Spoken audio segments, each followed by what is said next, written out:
It was 9 p.m. on a Wednesday, and the dockside bar was deader than a character with a cough at the end of an Edwardian period piece. The bottle of Jack Daniels behind the bar had been eyeing me for the better part of an hour, but I had to keep my wits about me, so I stayed dry like Stephen Wright. Broad hadn't shown up yet, as usual. I swear sometimes I felt like Hoke in Driving Miss Daisy, always waiting on a dame. Plus, I'm a good driver and I can't read. The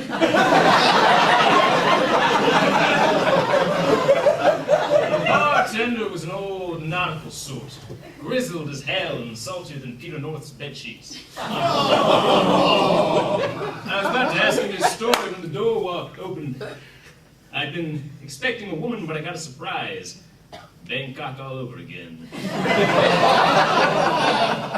hairs on the back of my neck felt the shotgun before I saw it, and I drew on him. Faster than if he passed out drunk at a frat party. I filled him full of lead like he was a Chinese toy maker, and when he dropped, I looked for ID. A waiter read it to me. Barry Gibbons. I didn't know the dead man.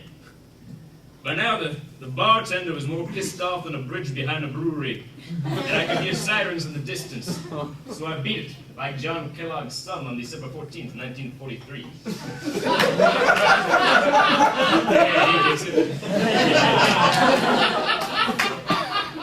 I was off the scene faster than an extra with the hiccups, and I headed on down to the docks where the boys hung out. I had been betrayed.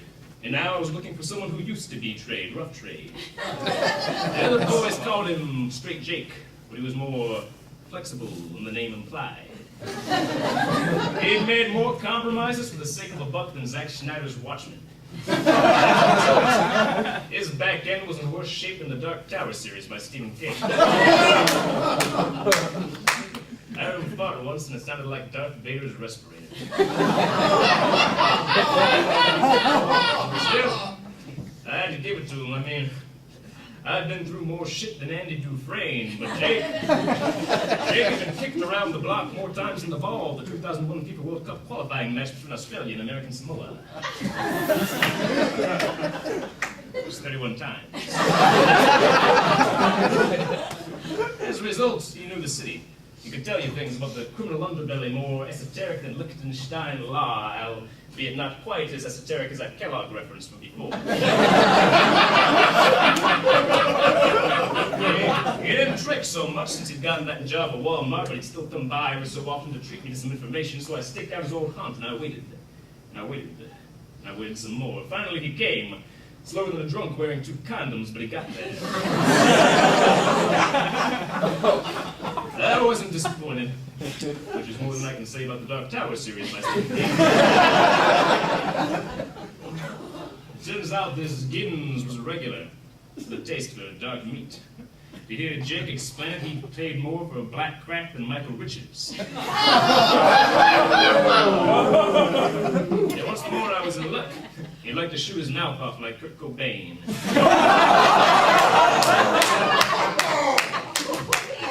Here, Jake tell it, he worked for some rich broad named Rita on the north side.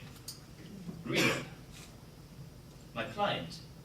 I hopped in my car and sped north as fast as it would carry me. I burst through a door like the Kool-Aid Man. If the Kool-Aid Man used the door instead of coming through, I burst through a door like Kramer, angry Kramer. I went inside. I had my gun drawn, but she didn't bat an eye.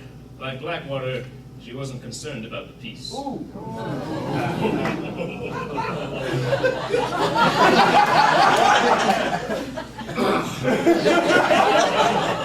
had balls, I'd give her that. She had more balls than the trash can of the 13th century boys' choir. She asked me why. I stuck it out like a black guy at the DMV. In the end, she played it like Anne Frank in the bathroom.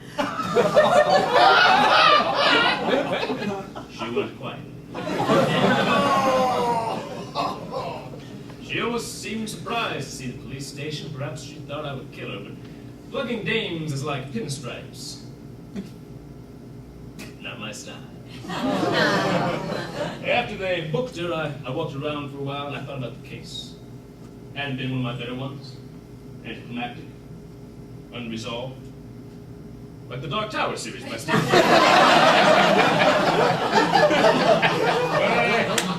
I couldn't complain. This was the life I chose. And life is like old people fucking.